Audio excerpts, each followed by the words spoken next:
The first thing our neighbor ever said to us wasn't hello, wasn't welcome. It was, you people bring your clutter wherever you go. That was her opener. My husband Mark and I had just moved into our place 3 weeks earlier, standing under this magnificent oak tree with our little boy Ethan, who was only 7. He'd been dreaming of a treehouse since before he could tie his shoes, and this tree felt like a gift. We were excited, measuring, planning, laughing. And then came her voice, sharp as a paper cut. She was standing there with arms folded tennis whites on a Tuesday morning, staring down at us like we were invaders. And right then, the joy drained just a little. I remember thinking, this isn't about a treehouse, it's about us. We were the only mixed family on the street, and she made it clear with those 2 words, you people. Still, we weren't about to give her the power to ruin our dream. We checked the HOA book, front-to-back rules on mailbox colors, rules on grass height, but nothing about tree houses. So we started building.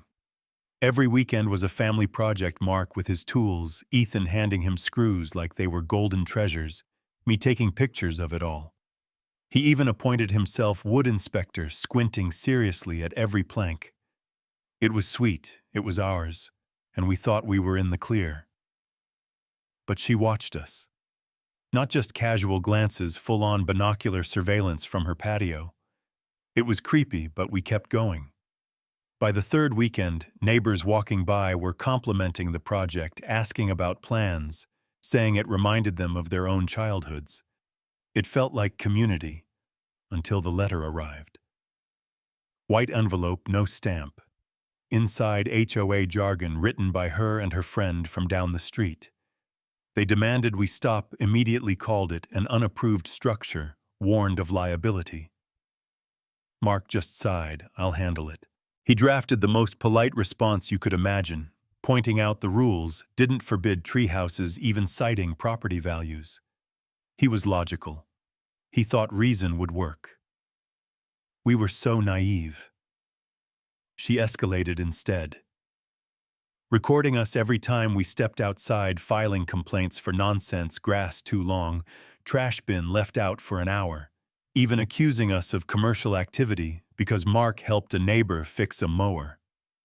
It felt like living under a microscope, and worse, Ethan started noticing. He'd peek out the window, ask why the mean lady kept filming him.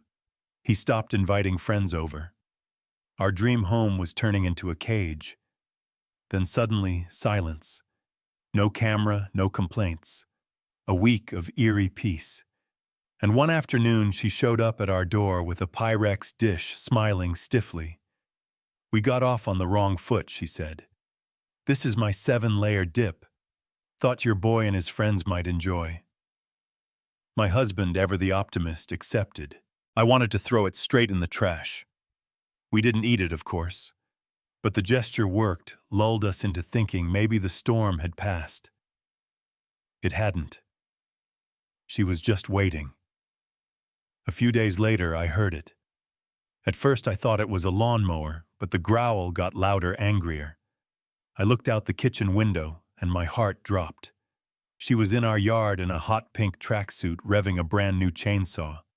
And she wasn't trimming branches, she was cutting straight into the oak, into the trunk. The trunk holding up the treehouse where Ethan and his friend were playing pirates. I ran outside, screaming her name, telling her to stop, telling her my son was up there. She turned, met my eyes, and smirked.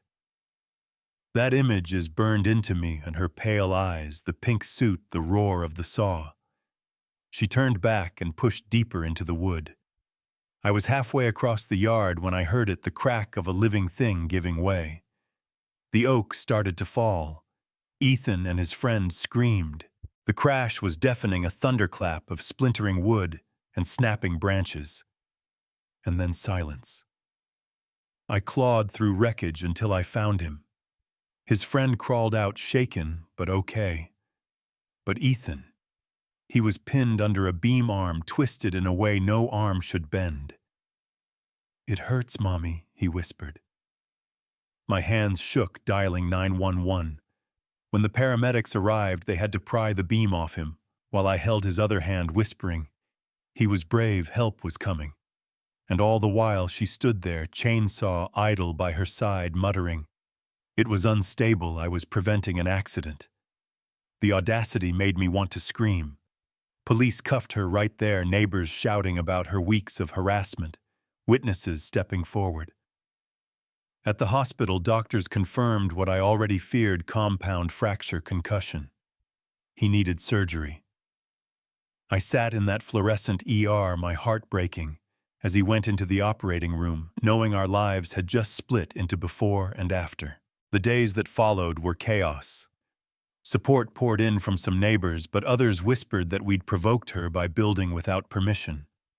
Imagine that our 7-year-old's dream was provocation.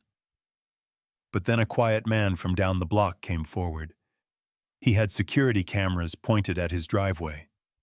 For months, they'd picked up her backyard rants, racist slurs, threats, her voice saying clear as day, "I'll chop it down myself. I'll show them who belongs here." That recording changed everything. The criminal trial came first. The jury heard the 911 call, the body cam footage, the neighbor's testimony, and then they heard her voice on that recording. You could feel the air change in the courtroom. It wasn't about bylaws or aesthetics anymore. It was about hate. They found her guilty of felony assault with a deadly weapon. 5 years in prison. Watching them lead her away in cuffs was one of the most satisfying moments of my life. But we weren't done. Our lawyer filed civil suit against her and the HOA for enabling her. They fought dirty, tried to twist it into our negligence, but with her conviction and that recording, they had nothing. In the end, they settled enough to cover Ethan's medical bills, therapy, even a college fund. It wasn't about the money. It was about accountability, about proving we weren't the villains she tried to paint us as. The oak is gone now, cut and hauled away like a fallen giant. In its place, we planted a young maple. Ethan helped pack the soil around its roots. He doesn't ask for another treehouse. He's older now, carrying scars inside and out. But slowly, he's finding joy again. He builds blanket forts on the patio, plays soccer under that new tree. His laughter is coming back, and every time I hear it, I feel a little piece of my own heart heal. The house next door is empty now. Her family sold it to cover her legal bills. The street is quieter, calmer. Sometimes I still feel the old fear when I look out the window. But then I see my husband reading on the patio, and Ethan kicking his ball, and I remember we're still here. She tried to cut us down, but our roots run deeper. So now I want to ask you, what do you think justice really looks like in a community like this? Was 5 years enough? Should the HOA have faced more consequences? Drop your thoughts in the comments, because I promise you, stories like ours aren't rare. And maybe the only way things change is if we start talking about what's right, what's fair, and what we refuse to let slide in our own neighborhoods.